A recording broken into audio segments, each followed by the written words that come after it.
गोपीचंद पडळकर हे कर्ज जामखेडमध्ये सारखे वारंवार येत आहेत. 2024ला तेच उमेदवार असतील की काय, अशी एक चर्चा असते. तर काय पडळकरांचं तुमच्याकडे येणं का वाढलं असेल, तुम्हाला काय वाटतं? पडळकर हे अतिशय तरुण धडपड्या करणारा कार्यकर्ता आहे आणि माझा कार्यकर्ता आहे काही काळ. तुमचे कार्यकर्ते आहेत? यस. कधी काळचे? किती सालचे म्हणजे साधारणपणे? आमदार होण्याच्या अगोदर माझाच कार्यकर्ता. ते म्हणतात मी जानकरांचा कार्यकर्ता आहे. जानकराच्या नंतर माझा. ओके. शेवटी कोणी कोणाचा कार्यकर्ता असतोच, त्यामुळे त्याच्यामध्ये काय नाही. शेवटी त्यांनी त्याच्या कर्तृत्वाला प्रूव्ह केलं तर विधान परिषदेत आला.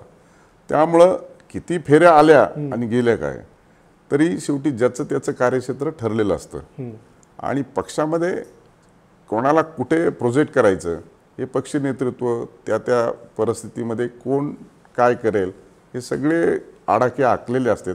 त्यामुळे कुणी कुठं गेलं आणि कुणी कुठं आले नाही असा फरक पडत नाही. पण पडळकर ज्या पद्धतीने आक्रमक बोलतात, एकदम मीडियामध्ये लाईमलाईटमध्ये असतात, तुमचा तो स्वभाव नाही का? म्हणजे कसं प्रत्येकाची राजकारण करण्याची आणि प्रोजेक्ट होण्याची एक स्टाईल असते, प्रत्येकाची वेगवेगळी असते. तुम्ही कोणाची स्टाईल फॉलो करा साधारणपणे? म्हणजे असं वाटतं की नाही जरा थोडंसं पडळकरांसारखं आक्रमक नको, पण असं थोडाफार तरी, म्हणजे कोणी कोणाला एकदम फॉलो नाही करत किंवा एकदम आदर्शने असू शकत आपलं, पण तुम्ही कोणाला फॉलो करता?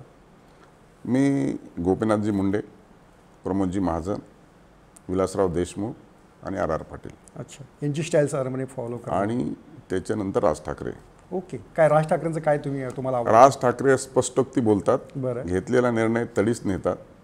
पण कधी कधी होतं गडबड त्यांच्याकडून, पण जे मला आवडतात तेवढंच घेतो मी, जे आवडत नाही ते सोडून देतो. अच्छा. आणि तुम्ही तुमचा जो उल्लेख करतात तो अहिल्याबाई होळकरांचे वंशज म्हणून उल्लेख करतात, काही त्याच्यावर आक्षेप पण घेतात. तर त्याबद्दल जर सांगितलं तर बरं होईल. आणि ही साधारणतः 300 वर्षाची घटना आहे. बरं.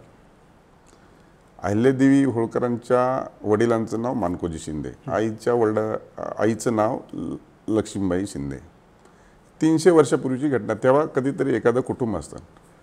आज तागायत तिथे जे शिंदे आहेत अजून बाहेरगावी पण गेलेले आहेत शिंदे. एक तर अहिल्यादेवीचं वंशज, आपण राजमाता जिजाऊंचा वंशज हा छत्रपती घराण्यांचा, जाधवांचा वंशज होत नाही. तो भोसल्यांचा होतो.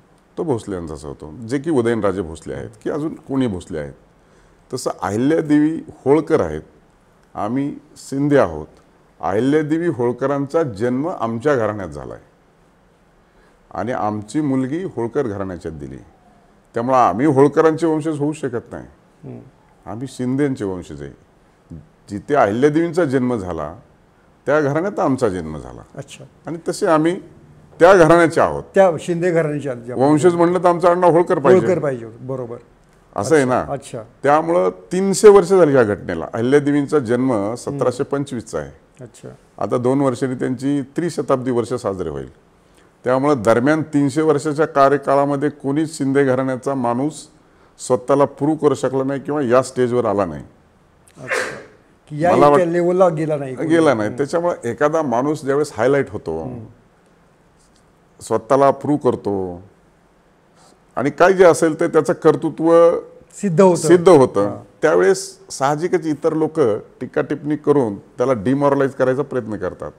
परंतु त्यांच्या हे लक्षात नाही, मी शिंदे घराण्याचा आहे, माझं आडनाव शिंदे आहे. अच्छा. होळकर घराण्याचा वंशज नाहीच आहे मी आणि असूच शकत नाही. अहिल्यादेवींच्या माहेरची तुम्ही माणसं आहात. हा, बरोबर, असं त्याचा. पण आता मी ज्या पद्धतीने पुढे गेलो त्या पद्धतीने आता इतर माणसं टीका टिप्पणी शेवटी केलीच पाहिजे त्यांनी, पण त्यांच्यासाठी मला वाटतं हे उत्तर आता पुरेसं आहे.